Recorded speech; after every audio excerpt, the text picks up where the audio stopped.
과학과 더 가까워지세요. 금요일의 과학터치 시작해보도록 하겠습니다. 박수 부탁드립니다. 네, 오늘도 흥미로운 강연 전해주실 교수님 소개해드리려고 하는데요. 포항가속기연구소의 이상재 연구원님 소개해드리도록 하겠습니다. 큰 박수 부탁드립니다. 네, 안녕하세요. 반갑습니다. 오늘 이렇게 많이 와주신 줄은 몰랐고요. 일단 제가 할 수 있는 한 최대한 쉽게 이해가 갈 수 있도록 말씀드리도록 하겠습니다. 네, 그럼 네, 어떤 강연해 주실지 네. 간단하게 소개 부탁드리겠습니다. 네, 오늘 할 얘기는 여기에 슬라이드에 써 있는 것처럼 그 포항가속기 연구소로 가는 거는 국가에 우리나라에 하나밖에 없는 시설입니다. 근데 그 시설을 이용을 해서 보이지 않는 세계를 볼 수 있게 만드는 거대한 현미경과 같습니다. 그래서 이걸 이용을 해서 생물이라던가 물리, 화학 여러 재료 분야들을 연구할 수 있는데 저 같은 경우에는 이제 생물을 연구하는 사람이고요. 그래서 이걸 가지고서 우리가 어떻게 활용할 수 있을지 특별히 이제 신약 개발이라는 걸로 더 포커스해서 설명을 드리고자 합니다. 신약. 네, 맞습니다. 네, 알겠습니다. 그럼 교수님 네. 준비 한번 해주시고요. 네. 그럼 들으시면서 궁금한 점 있으시면 메모해 놓으셨다가 말씀드린 대로 질의응답 시간 활용해 주시면 되겠습니다. 큰 박수로 강연 들어보도록 하겠습니다. 일단 이 내용이 여러분들께는 좀 생소할 수도 있고요. 좀 어려울 수도 있습니다. 그런데 제 생각에는 제가 가장 쉽게 표현할 수 있지 않을까라고 생각을 합니다.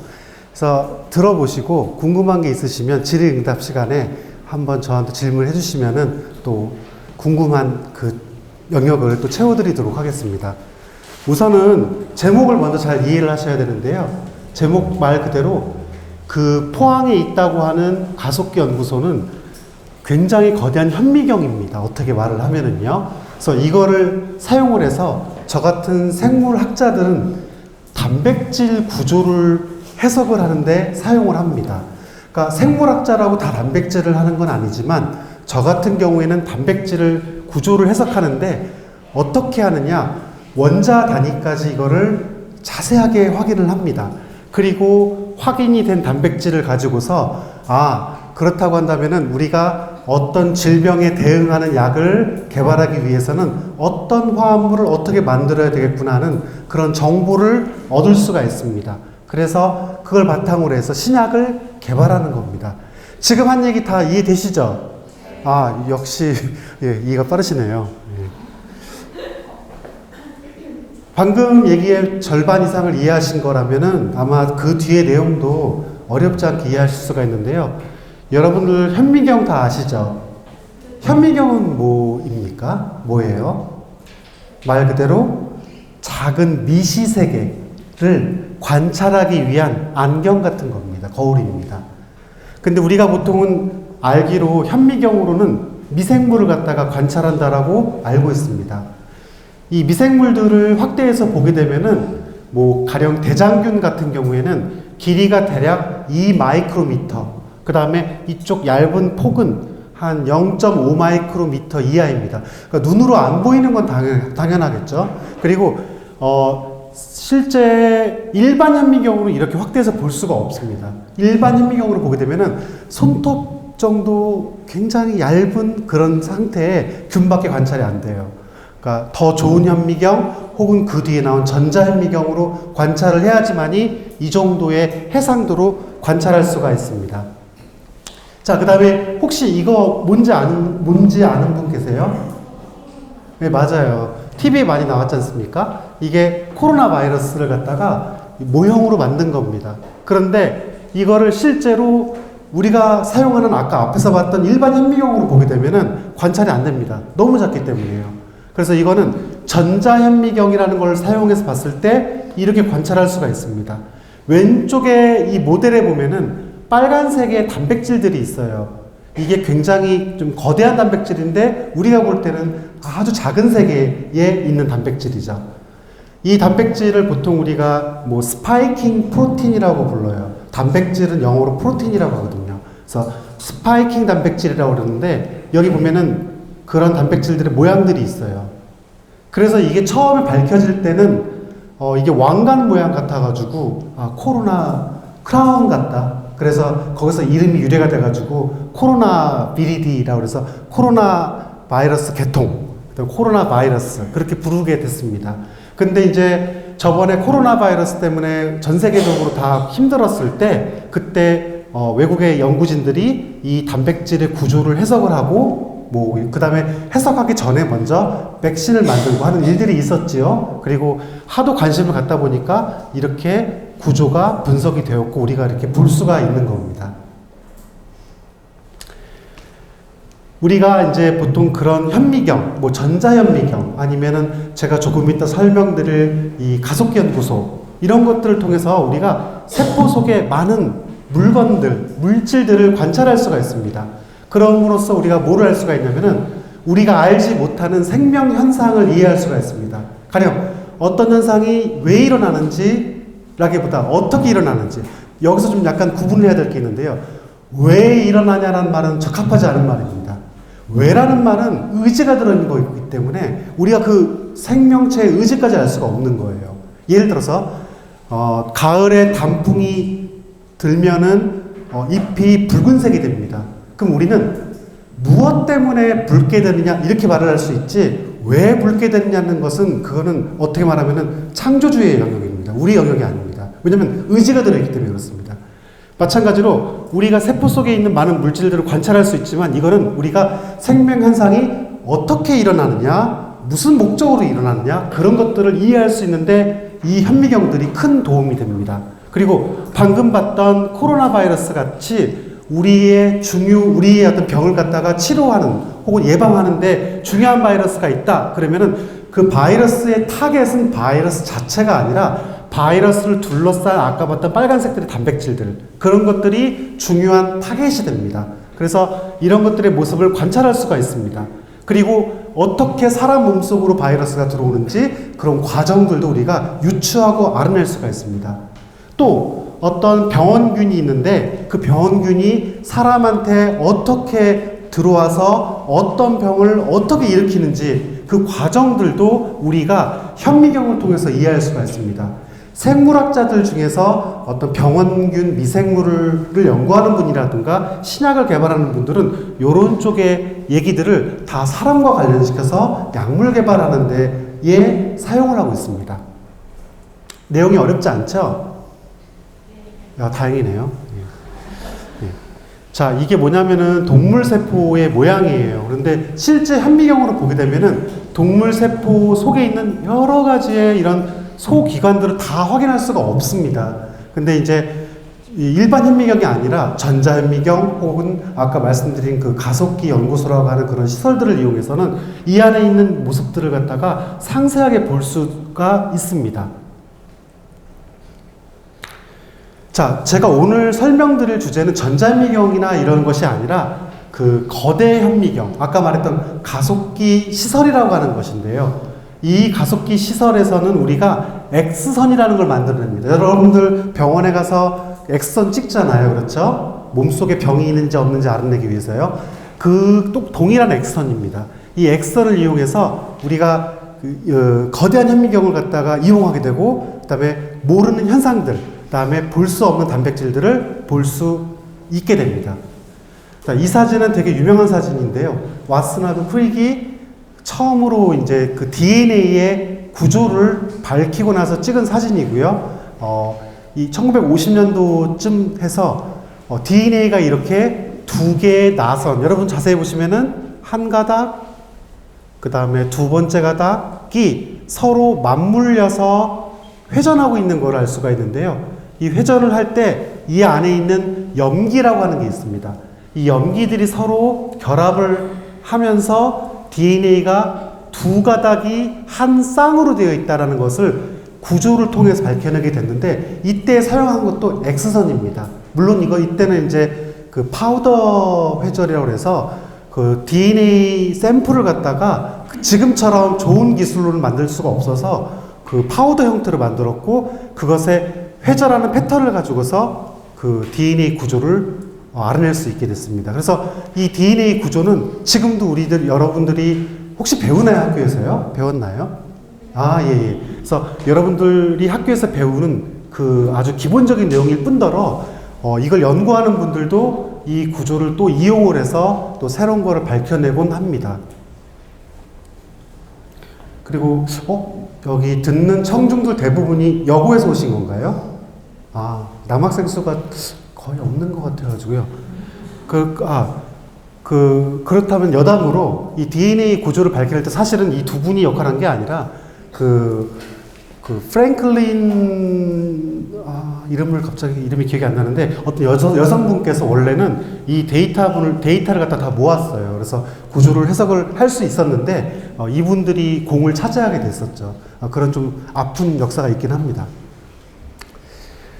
방금 말씀드렸던 그 DNA 구조라던가 아까 말씀드렸던 뭐 코로나 바이러스 그거 외에도 생물 속의 여러 가지 거대 단백질들의 구조를 갖다가 해석한 사람들이 이렇게 여러 상을 받게 됩니다. 실제로 노벨상에 있는 많은 상들의 수상자들은 단백질이나 생체 거대 분자의 구조를 해석한 사람들이 상을 많이 받았어요.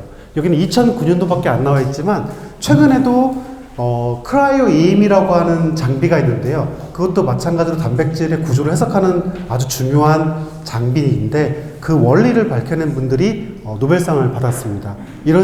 이렇듯 이 단백질의 구조를 갖다가 혹은 생체 분자의 구조를 알아낸다는 것은 너무너무 중요한 일이기 때문에 우리가 실제로 생활 속에서 약이라는 걸 통해서도 체험할 수 있겠지만은 우리가 체험하지 못한다 하더라도 그 과학자들은 그 어떤 성과가 위대하다 이렇게 평가를 해서 상을 주곤 합니다. 그리고 여기 나와 있는 이런 내용들은 여러분들이 나중에 지금 다 고등학생이신가요? 그럼 여기 아는 단어도 몇 개 있겠네요. 그 리보좀도 혹시 알고 있는 건가요? 그렇구나. 예, 그 리보점이라든가 아니면 여러 이런 어떤 그 구조체들의 구조를 밝힌 분들이 노벨상을 받았습니다. 그래서 혹시라도 여기서 계신 분들이 뭐 이런 생체 분자를 연구하겠다, 그래서 대학을 가게 되고 연구를 하게 된다. 그렇게 됐을 때 뭔가 정말로 위대한 업적을 이루게 된다면 여러분들도 노벨상을 받거나 위대한 상을 수상할 수가 있습니다. 그리고 여기 뒤에 보면은 책이 하나 있지요. 이게 가려져 있는데요. 이 책은 이제 생화학 책인데 이렇게 생화학 책의 표지에 지금 보이는 것처럼 단백질과 RNA가 이렇게 얽혀 있는 이 3차원 구조를 이렇게 이쁘게 그려가지고 표지에다 내놓기도 합니다. 그건 바꾸어 얘기하면은 생화학이라는 분야에서 얼마나 중요한지를 얘기하는 겁니다. 이제 저는 포항에서 왔습니다. 그리고 여러분들은 이제 다 대구에 사시는 거죠. 예. 대구도 아름다운 도시이고 다 좋습니다. 포항은 작습니다. 작긴 하지만 포항에서 이제 가끔 바라보게 되면은 이렇게 노을이 지고 아니면 굉장히 파란 하늘이 보인다던가 이런 식으로 굉장히 이쁜 모습들이 있어서 사진을 찍어놨습니다. 그리고 포항가습기 연구소는 이제 포항공대와 붙어 있는데 그 뒤에는 다 산입니다.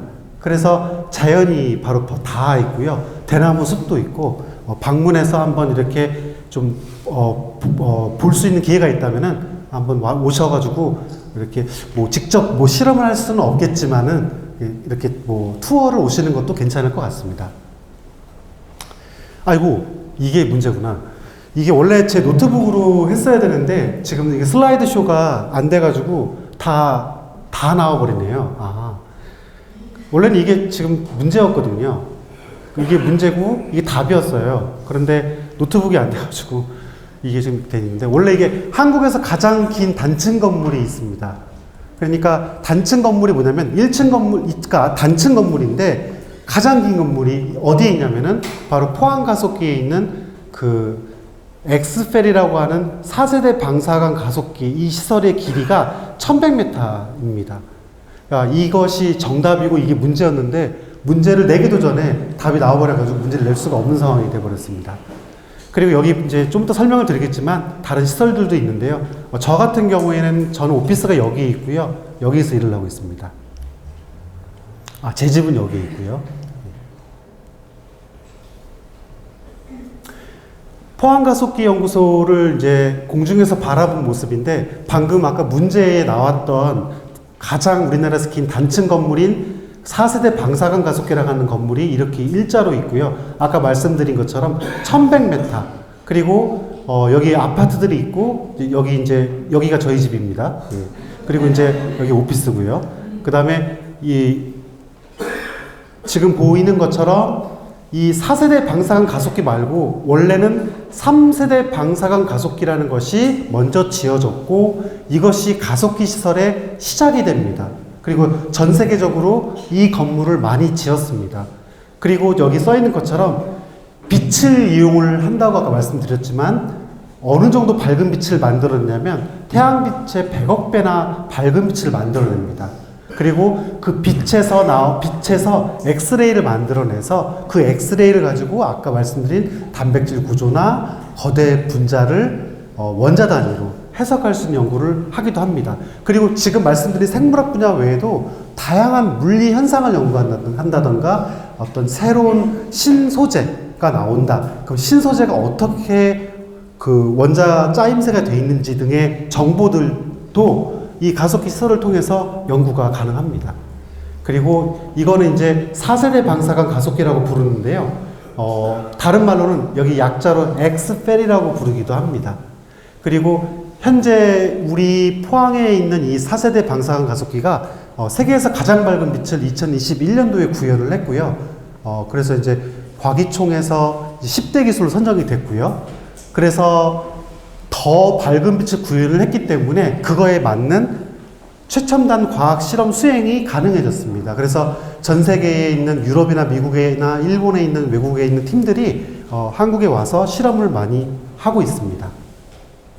참고로 이 4세대 방사능 가속기는 아무래도 말 그대로 3세대 다음에 4세대, 세대라는 말 자체가 벌써 다음이라는 뜻이잖아요.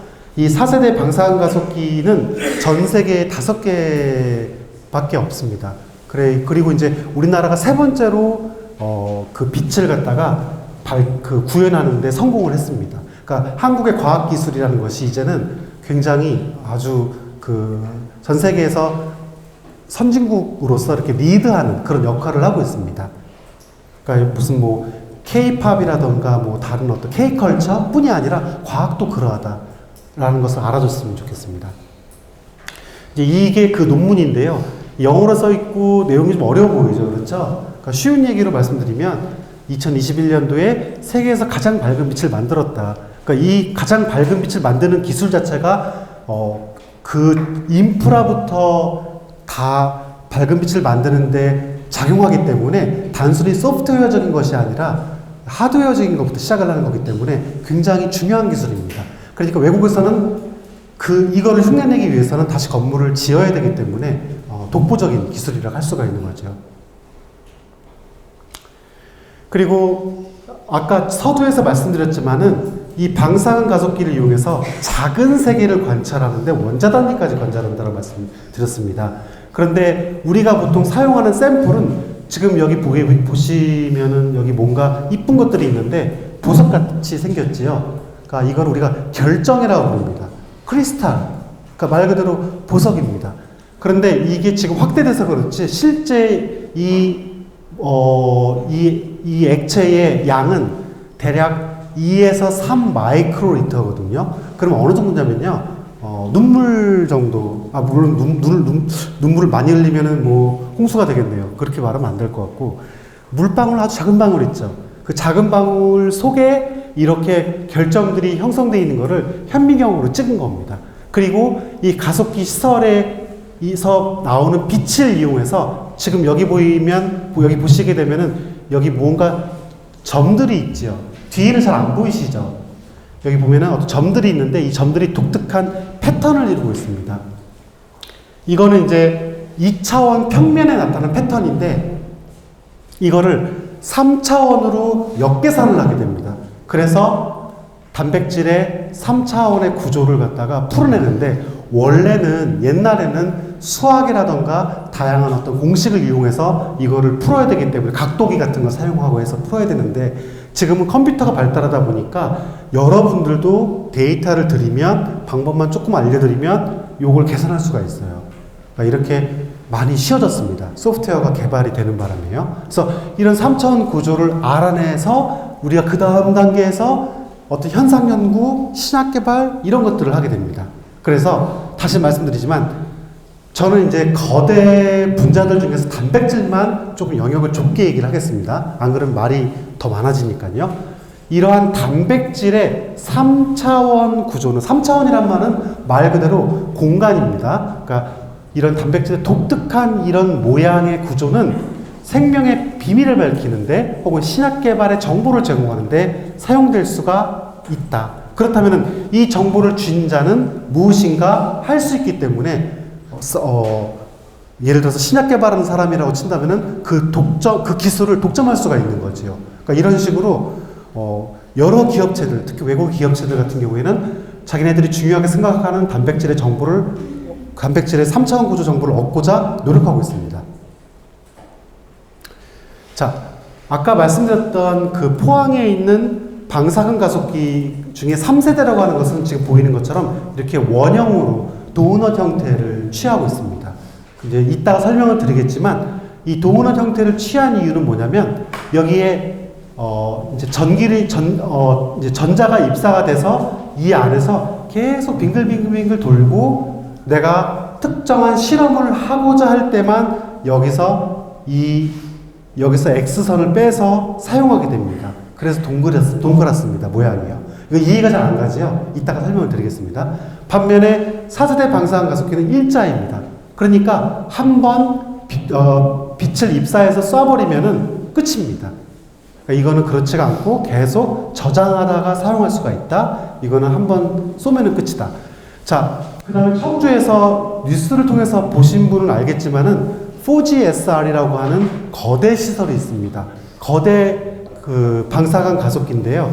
지금 보이는 것처럼 3세대처럼 동그랗게 생겼는데 규모는 이거보다 더 크고 4세대의 빛의 속성을 가지게끔 하는 그런 건축물이 청주에서 지금 지어지고 있고요. 아마 6년, 7년 뒤에 완공이 될 것 같은데요. 이거를 짓는데 국가에서 1조 원을 갖다 드렸습니다. 그러니까 이게 필요하기 때문에 이제 짓고 있는 거고요. 그 다음에 아까 말씀드린 것처럼 3세대 방사능 가속기 자체도 태양의 100억 배로 엄청 밝은 빛을 만들어내고 과학 실험을 할 때 이용을 하고 있지만 4세대 방사능 가속기는 3세대의 또 1억 배입니다. 빛의 그 세기가요. 그러니 얼마나 밝은 빛일까요? 그렇죠? 그 다음에 이제 시간 분해능, 공간 분해능이라고 써 있는데 이건 뭐냐면은 실험을 할 때 얼마나 짧은 시간에 일어나는 사건들을 기록할 수 있느냐. 왜? 세포 속에서 벌어지는 사건은 굉장히 짧은 시간에 일어나거든요. 그래서 시설물이 아무래도 좋으면 좋을수록 더 짧은 시간에 일어나는 사건들을 밝힐 수가 있고요. 그 다음에 공간 분해능은 뭐냐면 얼마나 작은 사건을 이해할 수 있느냐. 예를 들어서 원자 단위의 사건을 이해할 수 있느냐 아니면 뭉뚱그려서 대충 분자 단위의 거대한 덩어리만 이해할 수 있느냐. 이런 식으로 어떤 시설물이 뭐냐에 따라서 우리가 볼 수 있는 세계가 더 확장이 되는 거죠. 아무래도 당연한 얘기지만은 시대가 지나가면 지나갈수록 더 짧은 세계, 더 자세한 세계를 보기를 원하죠. 그러니까 돈을 들여서 이런 국가 인프라를 갖다가 짓게 됩니다. 3세대 가속기 같은 경우에는 이런 돈을 들여서 지었고요. 이때 졌을 때는 우린 전 세계적으로 3세대 방사능 가속기가 그렇게 많지 않았던 시대에 지었고요. 지어서 이제 많은 과학자들이 실험을 했고 그래서 학문적인 성과를 얻어낼 수가 있었습니다. 그래서 지금 보이는 것처럼 먼저 빛을 이렇게 입사를 해서 여기에 설치된 굉장히 많은 전자석들이 있습니다. 그런데 여기에 들어간 이제 전자는 아무래도 전기적으로 음성의 성격을 띠게 됩니다. 그래서 이것들이 자석을 따라서 돌게 되고요. 그리고 여기에 이제 좀 이따 사진으로 보여드리겠지만은 굉장히 다양한 실험 시설물들이 이 안에 가득히 채워져 있습니다. 그거를 우리가 허치라고 합니다. 어떻게 말하면 컨테이너처럼 생겼어요. 그래서 여기에 많은 컨테이너들이 위치해 있는데 이 컨테이너마다 실험하는 목적이 다릅니다. 그래서 그 실험하는 그 목적이 다른 그곳에서 내가 원하는 파장대의 빛을 X선을 빼서 사용을 하고 실험을 하게 됩니다. 여러분들은 이제 아무래도 이해가 안 가겠지만 한번 이런 데를 견학을 와보면은 아 이렇게 생겼구나, 이런 식으로 원리가 되는구나, 돌아가는구나, 그런 것들을 알 수가 있습니다. 아까 봤던 그 3세대 가속기라고 하는 걸 갖다가 좀 자세히 그려놓은 건데요. 제가 컨테이너처럼 생겼다라고 하는 것이 무엇이냐면은 이 사이사이마다 지금 여기 빼곡히 들어가 있는 색깔로 표시된 부분, 여기가 다 실험하는 공간입니다. 그런데 실험하는 공간들이 실험 목적에 따라서 물리, 화학, 재료 등의 실험들을 하는데, 제가 빨간색으로 이렇게 네모나게 이렇게 표시한 부분들은 단백질들을 연구할 수 있는 그런 시설체입니다. 이거를 다른 말로 빔라인이라고 부릅니다. 왜냐하면은 여기에 들어오는 게 빔이거든요. 빔. 우리 보통 SF 만화 영화에 보면은 레이저 총 쏘잖아요. 그 빔이라고 또 하잖아요. 그래서 그 빔을 여기다 입사시키고 나서 돌려서 내가 원하는 단백질 빔라인이라고 하는 곳에서 여기서 액선을 빼쓰게 되고 데이터를 모으고, 제가 단백질 구조를 하는 사람이다 그러면은 단백질 구조를 해석할 수 있고, 이런 식으로 돌아갑니다. 그리고 단백질 구조를 하는 사람들은 결정 상태의 단백질들을 가져옵니다. 원래 단백질들은 모양이 무정형이에요. 그러니까 특별한 모양을 가지고 있지 않은데, 그런 것들이 차곡차곡 쌓이게 되면은 그 보석처럼 아름다운 이런 표면을 가지게 됩니다. 그리고 여기에다가 X선을 쬐게 되면은 특정한 어떤 물리 법칙에 따라서, 여기 좀 어려운 얘기입니다. 쉽게 말씀드릴게요. 브래그 픽이라고 하는 점들이 만들어집니다. 그 점들을 가지고서 우리가 단백질의 3차원 구조를 해석할 수 있게 됩니다. 자, 4세대 같은 경우에는 아까 말씀드린 것처럼 일방적으로 여기 보면 여기 작은 글씨로 건이라고 써 있죠. 그래서 그 전자총이 있습니다. 전자총에서 이걸 딱 쏘게 되면은 이쪽으로 이제 빔이 입사가 되게 되는데요. 이 후반부 뒤쪽에서 우리가 실험을 하게 됩니다. 여기 혹은 여기에서 실험을 하게 되고요. 그 다음에 이 들어간 그 전자들이 지금 보이는 것처럼 특이한 어떤 운동을 하게 됩니다. 이 덩어리를 보통 우리가 일렉트론 번치라고 해서 전자 뭉탱이라고 얘기를 하는데, 이런 것들이 이 안에서 이 기다란 언줄레이터를 통과하게 되면서 얘네들이 특정한 이런 어떤 리듬을 타게 됩니다. 어떻게 표현하면요. 그래서 마치 레이저와 같은 속성을 갖게 됩니다. 그래서 3세대보다 더 강하고 더 작은 세계를 분석할 수 있는 그런 속성의 빔이 만들어지게 됩니다. X선이 만들어지게 됩니다. 그래서 4세대는 3세대보다 더 강한, 더 센 빛을 만들어낼 수 있는 원리가 이 길이에 있는 겁니다. 그래서 전 세계적으로 아까 제가 5대밖에 없다고 그 말씀을 드렸는데요. 유로엑스펠이라고 독일에 하나, 스위스펠이라고 스위스, LCLS라고 미국에 하나, 일본의 사크라, 한국의 펠엑스펠, 이렇게 5개가 있어요. 중국에서 지금 선샤인이라고 하는 걸 짓고는 있는데, 그냥 제가 개인적으로 아는 좀 뭔가 좀 잘 문제가 해결이 안 되고 있나 봐요. 그래서 좀 이렇게 블럭이 있어가지고 해결하는 과정이라고 들었습니다. 그런데 그 시설들이 모두 다 일자로 구성되어 이렇게 기다랗게 되어 있고, 어떤 시설물들은 3km 정도의 길이를 가지고 있습니다. 그렇게 길이를 가져야지 여기서 우리가 원하는 파장대에 원하는 목적의 어떤 그 액선이 나오게 되거든요. 그래서 지금과 같이 보이는 것처럼 이렇게 언줄레이터라고 하는 곳에서 이렇게 일렉트론 번치를 갖다가 정렬하게 되면서 그 빛의 어떤 속성을 바꾸게 됩니다. 그리고 이 도표는 뭐냐면요, 복잡하게 나와 있지만 사실 좀 쉬운 얘기로 말씀드리면, 이 Y축이 뭐냐면 빛의 색입니다. 근데 지금 여기 보면은 2021년에 한국의 그 포항가속기연구소가 여기에 굉장히 밝은 빛을 구현을 함으로써 다른 그 4세대 전 세계에 있는 4세대 방사능 가속기보다 더 좋은 빛을 만들게 되었고, 좋은 실험을 할 수 있는 환경을 구축하게 되었습니다. 여기까지 설명 들었을 때 좀 어렵긴 하지만 대충적인 어떤 흐름은 알 수 있지요. 네. 그 4세대 방사능 가속기에 그 실험을 하는 부분을 갖다가 제가 이렇게 그려서 가지고 왔는데요. 여기 보이는 것처럼 허치라고 하는 컨테이너 박스가 두 개가 있습니다. 여기서 실험을 하는데요. 먼저 여러분들이 여기 오시게 되면은 이게 동영상이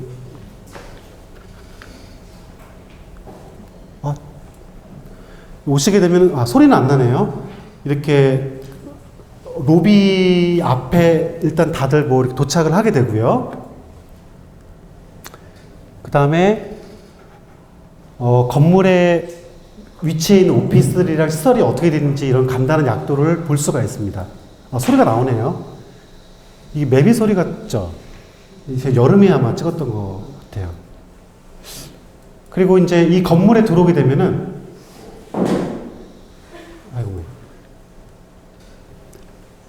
로비로 들어오게 되는데 로비가 상당히 넓습니다. 그리고 이 로비에서 이제 보통 실험하다가 힘들면 휴식을 취하기도 하고 아니면 뭐 이렇게 뭐 토의도 하고 그런 공간으로 사용이 되고 있고요. 그다음에 들어갈 때는 보안 문제 혹은 여기서 나오는 액선이라는 것이 실험을 하지 않을 때는 우리한테 아무런 영향을 미치지 않는데 실험 도중에는 실험하는 공간에 들어가면 안 됩니다. 그래서 아까 보여드렸던 컨테이너 박스처럼 생긴 그 안에는 사람이 들어갈 수 없거든요. 실험하는 동안에는요. 근데 그 밖에 있으면은 아무런 위험이 없습니다. 근데 지금 이 얘기를 여러분들께 말씀드렸으니까 이해가 가잖아요. 그렇죠? 그런데 이 얘기를 듣지 않은 사람들이 일반인들이 왔다 갔다 하게 되면은 위험한 공간에 들어갈 수 있기 때문에 안전장치를 취해놨습니다. 그래서 열쇠를 찍어야지만이 이 안에 들어갈 수가 있고요. 들어가게 되면은 2층이긴 한데 굉장히 높이가 높습니다. 여기가 1100m 되는 지점이고요. 시설물들을 볼 수 있고 컨테이너 박스를 볼 수가 있습니다. 이 컨테이너 박스에 들어가게 되면은 옆면을 보게 되면은 이 두 개의 허치라고 하는 실험 공간이 있는데요. 단백질 실험은 보통 이 보라색에서 이루어지고요. 물리화학 실험은 보통 이 노란색에서 이루어집니다.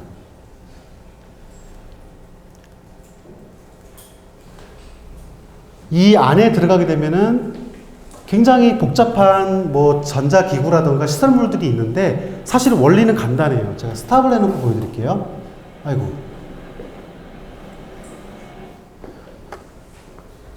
이 앞에 1km 지점에서 나온 빔이 저쪽 뒤에서부터 이렇게 와서 여기를 통과하게 됩니다. 그럼 여기에다가 내 단백질 결정 샘플을 위치할 수 있게끔 장치를 갖다가 놓고 샘플을 놓게 되면은 데이터를 수집할 수가 있습니다. 지금 이게 다예요. 원리가 생각보다 간단해요. 장치가 복잡할 뿐이죠. 앞에 있는 그 노란색 허치, 그러니까 물리 실험이나 화학 실험이 이루어지는 곳에 들어가게 되면은 이런 복잡한 그런 뭐 로봇 암이라든가 이런 장비들이 있는데요. 이런 것들이 이제 실험에 필요하기 때문에 이런 것들이 구축이 되어 있고 위에 무거운 크레인 같은 것들이 있는 이유는 뭐냐면 무거운 장비를 갖다가 어떤 곳에다가 정위치 시키기 위해서 필요할 때 써야 되기 때문에 있습니다. 그 다음에 여기서 모은 데이터들은 컴퓨터로 이제 계산을 하거든요. 이것도 사실은 여러분들이 제가 이렇게 하라고 매뉴얼을 주면은 그대로 따라서 하면 할 수가 있습니다. 그래서 굉장히 많은 컴퓨터들이 있고 컴퓨팅 파워가 필요합니다. 굉장히 많은 데이터가 나오기 때문에 이런 것들을 계산할 수 있는 시설이 있습니다. 그리고 이제 외국에서 온 사람들이 가져온 샘플 중에 어떤 샘플들은 만들면은 바로 없어지는 경우도 있거든요. 그래서 미리 만들지 못하고 한국에 와서 샘플을 만들 수도 있습니다. 그래서 그 사람들은 이런 샘플 준비실에서 샘플을 만들 수 있게끔 어떤 아주 기본적인 실험을 할 수 있게끔 실험 공간을 갖다가 제공하고 있습니다. 그 다음에 이제 어떤 단백질은 빛을 쐬면 안 되거든요. 그래서 어두운 데서 실험을 할 수 있는 암실도 있고요. 그 다음에 이거는 실제로 데이터를 모으는 모습이에요. 여기 혹시 하얀색 점들 보이시나요? 생겼다 없어졌다 생겼다 없어졌다 하는 것들이요. 이런 것들이 아까 말씀드렸던 빛이 X선이 와서 단백질 결정을 딱 때리게 되면은 생기는 브래그 픽이라고 하는 그 데이터를 가지고 있는 정보들이에요. 이런 것들을 모아서 컴퓨터에다 입력을 해서 단백질의 3차원 구조를 구하게 됩니다. 그래서 방금 말씀드린 거를 요약해서 말씀드리면 방사광 가속기라고 하는 곳에서는 매우 강한 빛을 가속시켜서 X선을 만들고 이것을 이용해서 단백질처럼 작은 물체를 관찰하는데 단백질을 관찰하고 싶으면 결정 상태의 샘플을 사용해야지만이 단백질 3차원 구조를 풀고 관찰할 수가 있다. 그렇게 말씀드릴 수가 있어요.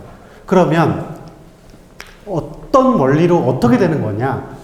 X선이 단백질 결정과 부딪히게 되면 여기에 나와 있는 회절 이미지라고 하는 걸 만들어내게 됩니다. 그래서 아까 봤던 것처럼 이 하얀색 점들, 여기서는 반대상이기 때문에 검은색 점으로 나왔을 뿐이에요. 똑같아요. 점들이 만들어지게 되는데 이것들을 다 모아서 컴퓨터를 통해서 계산을 하게 되면은 우리가 단백질의 구조를 뿅 하고 얻는 게 아니에요. 그게 아니고 이게 제일 중요한 건데요. 전자 밀도 지도라고 하는 걸 얻습니다. 이게 뭐냐면은 여러분들 그 원자라고 하는 거 배웠죠. 근데 이 원자는 보시는 것처럼 원자 핵이 있고 전자가 이 둘레를 돌고 있어요. 그렇죠.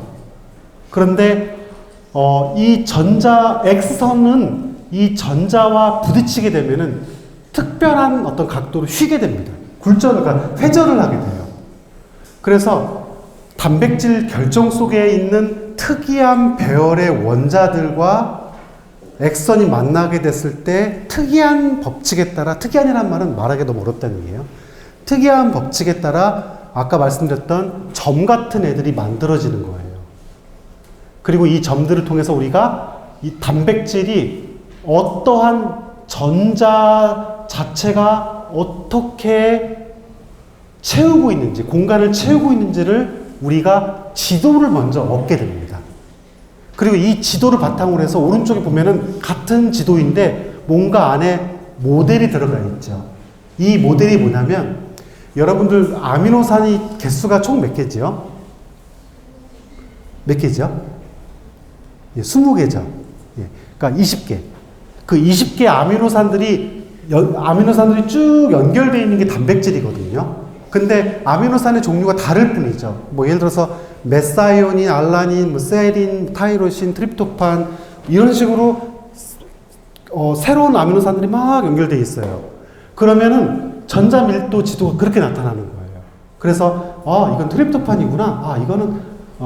이거는 뭐구나. 뭐 이런 식으로 이건 아스팔테이트구나. 이거는 알라닌, 이거는 세린이구나. 맞아요. 아스팔테이트 지금 세린이거든요. 요렇게 연결될 수 있는 모델을 만들 수가 있어요. 그래서 다 완성시키게 되면은 단백질 구조를 우리가 알 수 있게 되는 겁니다. 그러니까 이거를 얻어내는 것이 목적인 거예요. 이것 때문에 가속기 시설에서 와서 X선을 갖다가 이용을 해서 데이터를 얻는 겁니다. 원래 여기에서 제 노트북이 돼야 되는 거거든요. 그래서 전자밀도 지도를 얻고 3차원 해석에 성공한 단백질 구조를 봐야 되는데 노트북이 안 돼요. 참 안타깝게도요. 그래서 아까 앞에서 말씀하셨던 선생님께서 그 표면 장력을 말씀하셨는데 그 실제로 단백질의 구조를 보게 되면은 물 분자를 우리가 눈으로 볼 수 있거든요. 실제로요. 그래서 물 분자끼리 서로 이렇게 수소결합이라고 보통 말하는데 한 뭐 2.6 옴스트롱에서 3.3 옴스트롱 정도? 옴스트롱이라는 것은 단위예요. 우리가 보통 말하는 밀리미터, 마이크로미터 같은 단위인데 굉장히 작은 단위거든요. 그래서 물 분자끼리 서로 이렇게 얽혀 있는 것들을 실제로 전자 지도로 볼 수가 있는데 요거를 노트북이 안 돼서 못 보는 게 너무 안타깝습니다. 그래서 이제 원래 보여드리려고 했던 것은 뭐였냐면은 두 단백질이었는데요. 세 개였는데요. 첫 번째는 박테리아에 감염되는 박테리오페이지의 3차원 구조고요. 두 번째는 우리가 병 중에서 고지혈증이라는 병 아시죠? 고지혈증의 약을 만들 수 있는 단백질 타겟과 그 다음에 단백질의 타겟이라고 하는 부분에 약물이 어떻게 들어가면은 이 단백질이 그 약물 때문에 바보가 돼가지고 먹통이 돼가지고 그 콜레스테롤 합성이 안 되게 돼요. 그게 어떻게 되는지를 분자 수준에서 봤으면 좋겠는데 진짜 너무 안타깝네요. 그 다음에 세 번째는 이제 항암제인데요. 이제 그 인사나 효소라고 하는 곳에 제일 중요한 부위에 새로운 종류의 항암제가 어떻게 들어가는지를 우리가 원자순에서 보려고 했어요. 그 세 가지 그림이었는데, 동영상이 아니라 실제 우리가 데이터를 가지고 보려고 했던 거고요. 자, 이게 뭐냐면은요, 실제로 어떤 다른 나라 연구진이 이제 분석한 단백질의 구조예요. 근데 지금 보면은 이쁘게 이렇게 리본 모양으로 나와 있죠. 그렇죠. 그래서 이거를 실제 단백질은 리본으로 생기지 않았어요. 원래는 그냥 원자로 연결되어 있어요. 그런데 이렇게 이쁘게 그린 거를 갖다가 우리가 보통 뭐라고 부르냐면은 리본 다이아그램이라고 불러요. 그래서 이렇게 헬릭스, 이렇게 동글동글동글한 이렇게 헬릭스 모양의 것들은 이렇게 리본 모양으로. 그다음에 여기는 안 나왔지만은 병풍 모양의 2차원 구조는 이제 화살표로 나오는데요. 이거는 어떤 그 생명체의 막의 사이에 위치한 단백질이기 때문에 알파 헬릭스로밖에 구성이 되어 있지 않습니다. 근데 이게 빛에 굉장히 민감한 단백질이거든요. 그래서 이것을 그 방금 말씀드렸던 4세대 방사능 가속기에서 그 1ms, 20ms의 아주 짧은 시간 동안 빛이 들어가고 안 들어가고에 따라서 그 민감한 부위의 단백질들이 살짝 이렇게 움직이는, 미동하는 거를 원자 단위에서 관찰할 수가 있습니다. 그리고 그것이 생물학적으로 어떤 의미를 갖는구나, 우리가 그런 걸 이해할 수가 있고요. 그 다음에 아까 노트북이 됐으면 보여드릴 수 있었다는 것이 뭐냐면은 이런 건데요. 예를 들어서 여기 파란색, 이거 소듐이구나. 빨간색으로 해야 되겠다. 여기 빨간색 이게 뭐냐면은 이게 물 분자의 모델이에요. 그런데 실제로 얘의 전자 지도는 여기 금색으로 나타난 이런 지도예요. 그래서 그걸 눈으로 확인하고 우리가 모델을 집어넣고 이런 식으로 해서 전체 모델을 만들게 됩니다. 그리고 단백질 구조를 풀게 되면은 단백질 구조 사이에 끼어 있는 많은 물들이 있어요. 그 물들의 구조 또한 알 수가 있게 되고요. 그래서 이런 식으로 굉장히 짧은 세계의 세계, 생물의 어떤 변화를 매우 짧은 시간에 관찰하는 것이 가능하기 때문에 생물 현상을 이해할 수 있다. 그래서 빛이 어떻게 작용하는구나. 이런 식으로 뭔가를 우리가 알 수 있게 돼요. 아까 같은 단백질은 우리가 GPCR이라고 부르는 단백질인데요. 그런 단백질들은 보통 일반적으로 신약을 설계할 수 있는 단백질의 구조체입니다. 그래서 옛날부터 지금까지 이렇게 많은 단백질의 구조가 밝혀졌고 전 세계에 있는 그 공룡 거대 제약 회사들은 이런 3차원 구조, 특히나 신약을 설계할 수 있는 단백질의 구조 정보를 알게 되면은 독점을 하게 됩니다.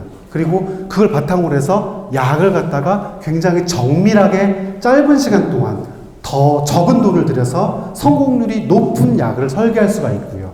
그래서 이런 식으로 단백질의 3차원 구조를 활용할 수가 있습니다.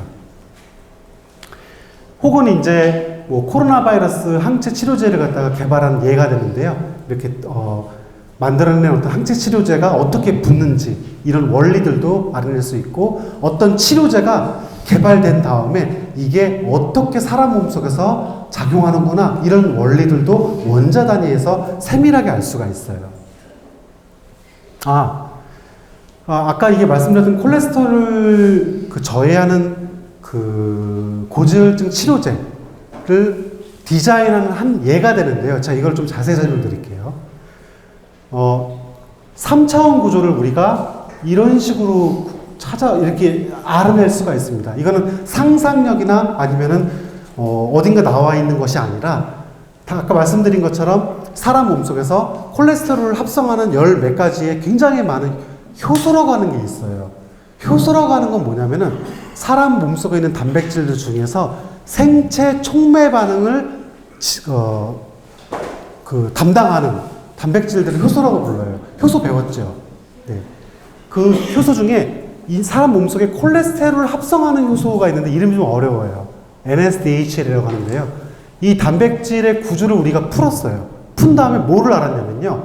이게 콜레스테롤의 모형체거든요.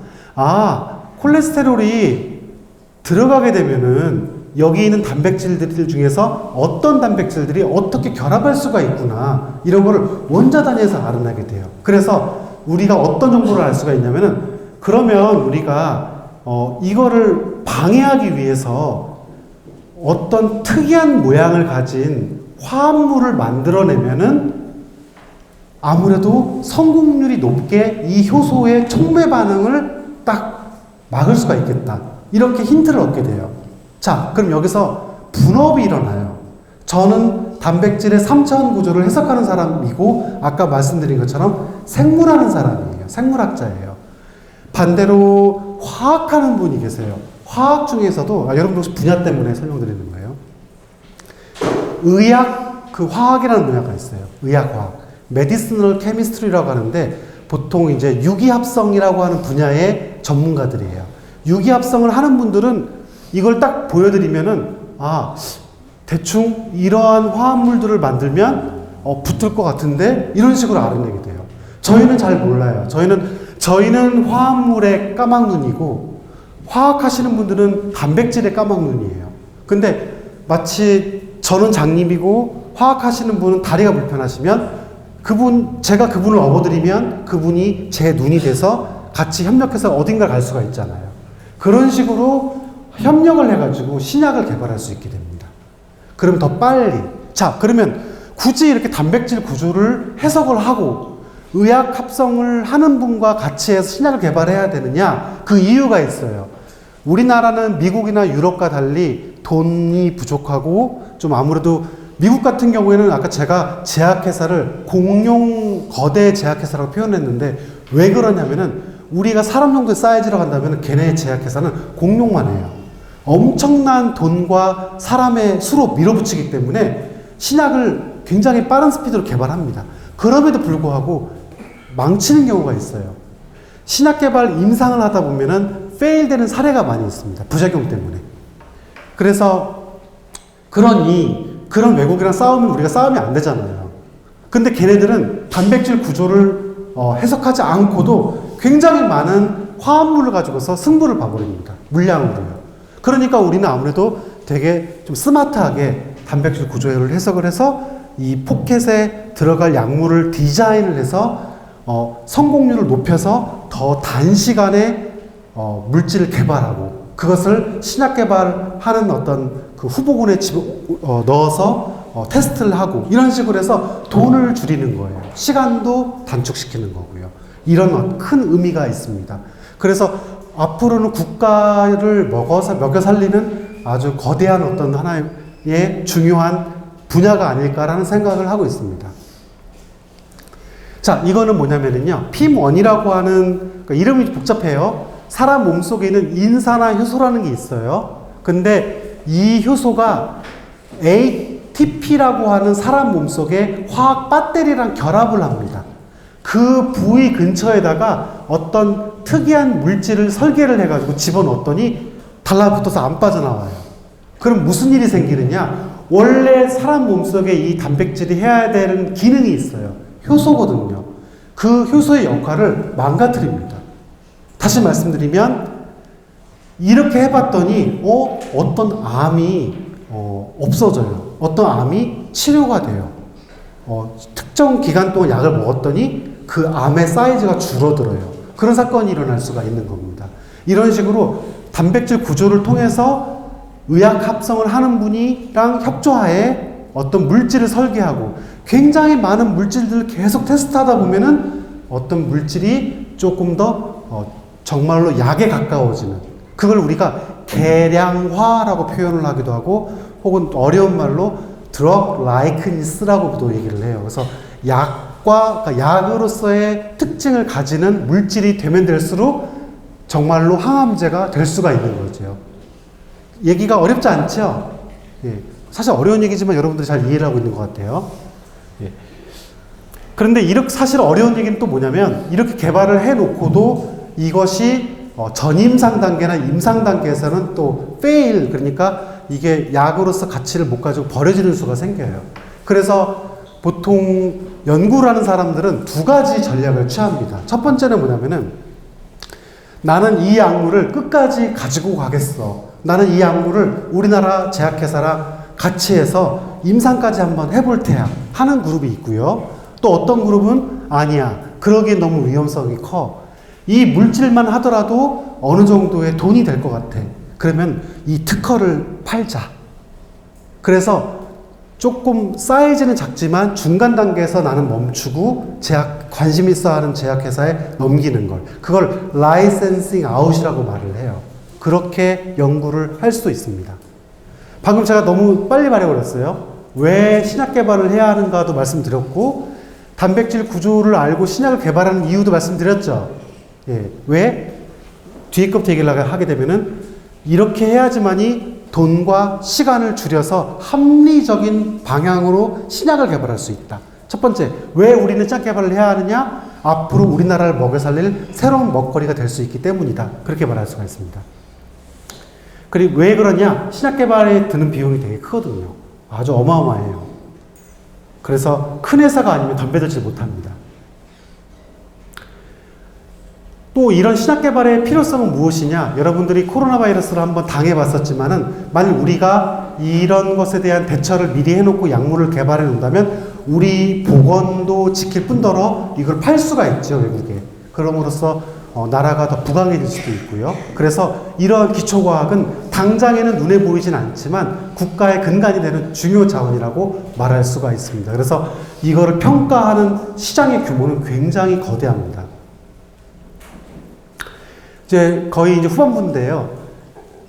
이 방사능 가속기를 통해서 여러분들이 한 예를 봤던 건 뭐냐면은 신약 개발을 어떻게 할 수 있느냐, 그 다음에 단백질 구조 해석을 어떻게 할 수 있느냐에 대해서 아웃라인을 봤던 거고요. 그거 외에도 아까 말씀드린 그 분야는 우리가 구조생물이라고 하기라고 말하는 분야고요. 또는 신약 개발이라고도 말할 수 있고 백신 개발 분야라고 말할 수도 있습니다. 그거 외에도 굉장히 다양한 분야의 일들을 그 방사능 가속기, 거대한 현미경으로 할 수가 있습니다. 그리고 아까 설명드렸죠. 그래서 방사능 가속기가 있음으로 해서 무엇인가 기초과학을 남들이 모르는 것들을 빨리 알아낼 수 있고 더 적은 돈으로 중요한 어떤 사실을 밝혀낼 수 있다. 이런 것들을 말할 수가 있습니다. 이런 이유로 포항가속기연구소에 많은 과학자들이 방문하고 연구를 하고 있습니다. 오늘 강의는 여기까지고요. 뭐 궁금한 게 있으시거나 뭐 그러면 질문해 주시면 감사하겠습니다. 네, 감사합니다. 네, 다음으로 한번 보겠습니다. 지금 우리 고1, 2, 3학년 친구들이거든요. 네. 그래서 지금 이맘때 우리 학생들한테 좀 해주고 싶은 선배 과학자로서 해주고 싶은 이야기가 있다면 현실적인 조언도 좋고요. 네, 알겠습니다. 마지막으로 부탁드리겠습니다. 알겠습니다. 저는 이렇게 생각을 합니다. 저는 이제 이런 연구를 하기 위해서 우리는 보통 이제 그 대학을 마치게 되면은 대학원에 가게 됩니다. 대학원에서는 옛날에는 석사과정, 박사과정이 따로 있었습니다. 지금은 석박을 통합해서 합니다. 운영을요. 그런데 저는 박사과정을 되게 늦게 시작했습니다. 그래서 박사를 마쳤을 때가 이미 거의 40이 다 된 나이에 마치게 됐어요. 근데 왜 이걸 시작하게 됐냐면 회사를 다니다가 여기에 대한 궁금증, 호기심, 그 다음에 나 저걸 정말 해보고 싶어. 이런 열정 때문에 좀 어리석게 시작을 하게 된 게 좀 큽니다. 그런데 지금 되돌아보면은 하기를 잘했다라고 하는 생각이 듭니다. 여러분들 같은 경우에 지금 현재 어느 대학의 어느 과에 가서 어떤 전공을 갖느냐는 걸 지금 갖는다? 아닙니다. 어렵습니다. 왜냐면은 저도 대학생 때는 나는 앞으로 이걸 할 거야? 그런 생각을 갖지 못했거든요. 그런데 찾다 보면은 무엇인가 내가 해야 될 길이라는 것이 보인다라고 생각이 됩니다. 다만 그건 어렵지 않습니다. 하지만 노력하지 않는다고 한다면 그 길조차 나한테 오지 않는다고 생각이 됩니다. 이렇게 요약할 수 있을 것 같습니다. 네, 감사합니다. 하나만 제가 더 네. 추가적으로 질문을 드리자면 저도 그렇고 이제 선생님도 우리 여관님도 그렇고 하나의 전공을 택해야 되는 시대에 살았잖아요. 그쵸. 근데 지금 이제 학생들이 앞으로 살아갈 시대는 사실 단 하나의 전공으로 공부를 하는 시대는 아닌 것 같아요. 융복합도 맞습니다. 많이 하고요. 네. 그럼 우리 친구들이 그럼 어떤 관점에서 전공을 선택하면 좋을지 아직도 전공을 선택하긴 하잖아요. 네네. 좀 우스운 얘기인데요. 저는 고등학교 때 생물을 잘 못했거든요. 예. 근데 아까 말씀드린 것처럼 지금은 글쎄요. 제가 원했기 때문에 한 거고, 원했기 때문에 관심이 있었던 거고, 원하는 것들은 머리에 오래 남게 되더라고요. 제가 드리고 싶은 말씀은, 아무래도 대학교들이 어떤 학문의 경계를 무너뜨리고 다양한 걸 보게끔 하는 것 자체가 뭔가 이런 어떤 에러를 줄이기 위한 시도가 아닌가 생각이 됩니다. 그래서 그거는 개개인들마다 다 경험이 다르고 상황이 다르고 나의 취미가 다르고 나의 호기심이 다르기 때문에 이렇게 해라라고 단정지어서 얘기하기는 어려울 것 같습니다. 일단 부딪히는 것이 방법인 것 같습니다. 일단 부딪혀. 네. 알겠습니다. 네. 오늘 흥미로운 강연과 또 진심 어린 조언까지 전해주신 우리 포항가족연구소 이상재 연구원님께 다시 한번 큰 박수 부탁드립니다. 네, 감사합니다. 네, 감사합니다. 네, 금요일의 과학터치 오늘 여기까지입니다. 저희 5월에는 5월 17일 그리고 31일 두 번의 강연 준비되어 있습니다. 도입 강연부터 본 강연까지 또 재미있게 준비가 되어 있으니까요. 5월에도 함께 해주시면 감사하겠습니다. 금요일의 과학과 더 가까워지세요. 금요일의 과학터치 모두 마치겠습니다. 고맙습니다.